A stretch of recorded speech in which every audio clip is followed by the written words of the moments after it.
हा मग ते याचं पण ते प्रधानमंत्री वंदना मातृवंदना योजना सॉरी ते याचं नाही का जीवन ज्योती योजना त्याचं पण असं हां उभाच झाला तिकडून हां तिकडून घ्या काही असेल कसं चालेल तर मग आता आपल्या शहराचा बहुताच आहे तर आज तुम्ही इकडे आमंत्रित केल्याबद्दल मी पण तुमची खरंच व्यक्तिशः आभारी आहे. सगळ्यांचं खास करून मी खरंच आभार मानते. निवृत्ताई असतील त्यांनी पण देखील खूप आग्रह केला काही कारणास्तव त्यांचं जरी झालं असेल तरी त्यांचं पण मी सांगते की तुम्ही ज्या संघटनेमध्ये होत्या त्या संघटनेने विशिष्ट संघटनेने त्यांना म्हणजे सांगितलं की आपल्याला नाही जायचं आपल्याला अजून महिला होत्या बाबाच्या परंतु त्यांना सांगितलं की नाही जायचं तर ठीक आहे नाही जायचं मला मी ताईशी बोलले की नाही जायचं म्हणजे काय झालंय बघा सगळी तुमच्या इथंच नाही सगळीकडे असं आहे की हे जे जुन्या संघटनेवर यांनी काय केलेलं आहे तुमचा गट एक प्रमुख नेमायचा XYZ त्याला कलेक्शन करायला लावायचं 10,000 झाले 10,000 2,000 त्याला द्यायचे 50,000 द्यायचे 4-5 10,000 याला द्यायचे या कमिशन मध्ये लोक जागतायत आणि ही साखळी ताई केलं ती 40 वर्षापासून तुमच्याच भागात नाही आमच्या पण भागात आता कर्जत तालुक्यात अहिल्यानगरमध्ये आम्ही अहिल्यानगरमध्ये कर्जतमध्ये जेव्हा प्रकल्पात मी गेले स्वतः त्या कर्जत मधल्या अशाच तुमच्यासारख्या मिरजगावच्या ताईंनी मला बोलवलं होतं त्या मिरजगावच्या ताईंनी मला एक गोष्ट सांगितली की XYZ व्यक्तीने जसं तुमच्याकडे आहे दलाली तसेच त्या ताईंनी त्यांची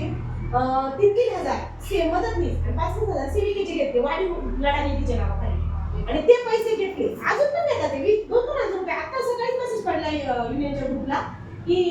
सगळे मानधन जमा झालेले आहे लढा निधी आणि वार्षिक वर्गणी भरून द्यावी 3,000 रुपये सेविका 2,000 रुपये मदतनीस आता मेसेज पडला मग त्यांनी जवळपास त्या तालुक्यातून त्या व्यक्तीने कुलकर्णी म्हणून आडनावे काही 10 लाख रुपये गोळा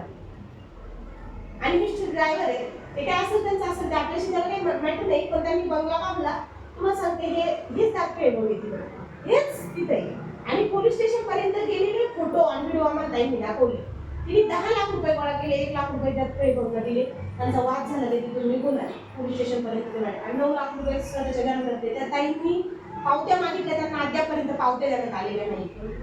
त्यामुळे त्यांनी डायरेक्ट मला फोन केला म्हणल्या ताई तुम्ही आमच्या गटात या आणि आमचा प्रकल्प ते बाकीचा प्रकल्प कुठे असू द्या कर्जत पण आमचा मिरजगाव गट तुमच्याकडे यायचा त्यांच्या 84 सेविका मदतनीस 42 अंगणवाडी एका दिवसात आपल्याकडे आल्या आणि त्याच्यानंतर त्यांना लगेच ग्रुपवर धमक्या पाडल्या की तुम्ही जर संघटना सोडली तर तुमचं असं होईल तुमचं तसं होईल त्या महिला म्हटल्या मॅडम आमचं काही होऊ द्या आम्हाला तुमच्यात राहायचंच नाही आज आम्ही एवढे वर्ष तुमच्याकडे पैसे भरतो म्हणे पण आमचा पैसा कुठे चालला आहे आता आम्हाला रेसिपी टाईमवर कळायला की आता आपण आपल्या लेकरा बाळांचा कष्टाचा रुपया देखील बाहेर भरू नये असं मला पण तुम्ही वाटतं इथून पुढे तरी म्हणजे तुम्ही थोडे सुदृढ म्हणजे अशा जागरूक व्हा की आता आपला पैसा कुठे जातो याचं हे ठेवा गेली 40 वर्षे परिस्थिती बदलली नाहीये त्यांचीच परिस्थिती बदललेली बंगला गाड्या सगळ्या काही गोष्टी त्यांच्या झाल्या आणि आपली मात्र परिस्थिती बदललेली मला ह्याच गोष्टीचा राग आला की यासाठी यांना कशासाठी पैसे द्यायचे वार्षिक वर्गणी घ्या तुम्ही वर्गणीशिवाय कोणती संघटना चालत नाही काही परंतु काहीतरी माप असताना आणि तुम्ही जरी घेत असले तर तुम्ही त्यांना तेवढं दिलं पाहिजे तरच तुम्हाला अधिकार आहे नुसती संघटना पावत्या गोळा करायसाठी आणि वर्गणी गोळा करायसाठी नसती पाहिजे वाढल्यावर मग वाढले जेवढं वाढले तेवढं एक पेमेंट आम्हाला द्यायला मग हे बदलायचंय आपल्याला का द्यायचं ही दलालकी तुम्ही बंद करा पहिले आता हे ज्या दलालकी करणारे महिला आहेत त्यांची तुम्ही पैसे नाही भरले तर त्यांची बंद होणार आहे त्यांची बंद झाली वरच्यांची बंद होणार यांची साखळी तुम्ही का द्यायचं वाढून पेमेंट नाही द्यायचं मग त्याच्यासाठी सभा लावली आम्ही 2200 आणि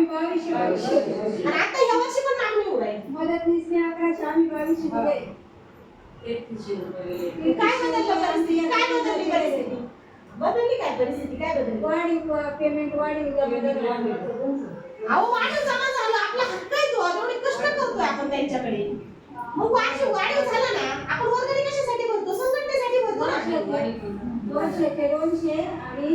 100 आम्ही देतो वर्गणी वाढीव 2000 आणि ते नुसते मानधन वाढल्यावर नाही दरवर्षी असतात ते आता ह्या वर्षी पण 2,000ची मागणी 2200 रुपये आमच्याकडे माहिती आहे आजच मला ताईंनी मेसेज टाकलाय की ताई सगळे मानधन जमा झाले प्रोत्साहन भत्ता जमा झाला सेविका 3,000 रुपये मदतनीस 2,000 रुपये आजच मला महिलांनी मेसेज टाकला ताई आमच्याकडे आता अशी मागणी सुरू केली स्क्रीनशॉट आहे असं शेअर केला महिला काय वाढव किंवा खोटं सांगत नाही मला आणि कॉल रेकॉर्ड पण मी तुम्हाला ऐकवते विदर्भातलं नाही गायकवाड आता त्या तिथल्या संघटनेचं आहे तसं तुमच्याकडे राहते ताईकडे मागितले, तिच्या मिस्टरांना कॅन्सर झालेला आहे आणि त्यांना 5,000 रुपये मागत होता वाढीव निधी, तिने दिले नसेल गेल्या वर्षी. तर त्यांचा कॅन्सर झालाय, तिला बीपीचा त्रास आहे, तिला फोन केला. मग नंतर तिने मला फोन केला, मी तो कॉल रेकॉर्ड व्हायरल केला की जर सेविका मारायला लागली तरी तुम्ही पैसे मागता, याच्यात त्याची चूक नाही म्हणलं, तुमची चुकी. तुम्ही त्यांना सोपवलं म्हणून त्यांची एवढी हिंमत आहे तुम्हाला पैसे मागायचे. आज तुम्ही एवढे अडचणीत आहे, मग संघटना कशासाठी पाहिजे? तुम्ही अडचणीत आहे, तुम्हाला अजून अडचणीत संघटना आणायला पाहिजे का?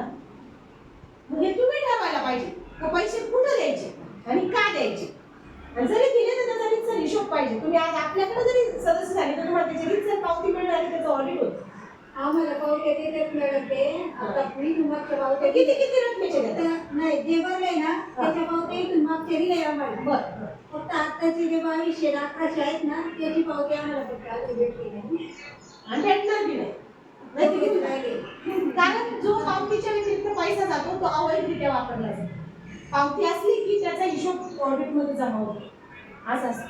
म्हणून माझी पण एवढी तळमळ आहे की तुम्ही आता चुकीच्या ठिकाणी पैसा घालू नका. वर्गणी भरा, वर्गणीचा विषय नाही, कोणती संघटनेला त्याची गरज आहे. आणि अडचणीच्या वेळेस आपली संघटना आणि तुम्हाला निम्म्या रात्री अवेलेबल आहे, कधी फोन करा, काहीच अडचण नाही. उलट तुमचं आता अजून 2-4 गट घेऊन आपण शिरूर तालुक्याची कार्यकारिणी जाहीर करू, त्यानंतर आपलं काम इकडं सुरू होईल. आता नवीन आहे, थोडं थोडं 4-4 मावळे जोडून आपण नक्की 100% मोठी संघटना करू, त्यात काही वाद नाही. फक्त आता जे चुकीचं होत आहे त्याला पाठिंबा देऊ नका, एवढंच मला तुम्हाला कळकळीची विनंती आहे. मला आता आमच्यातल्या काहींची अशी परिस्थिती पण नाही संघटनेमध्ये भरायची.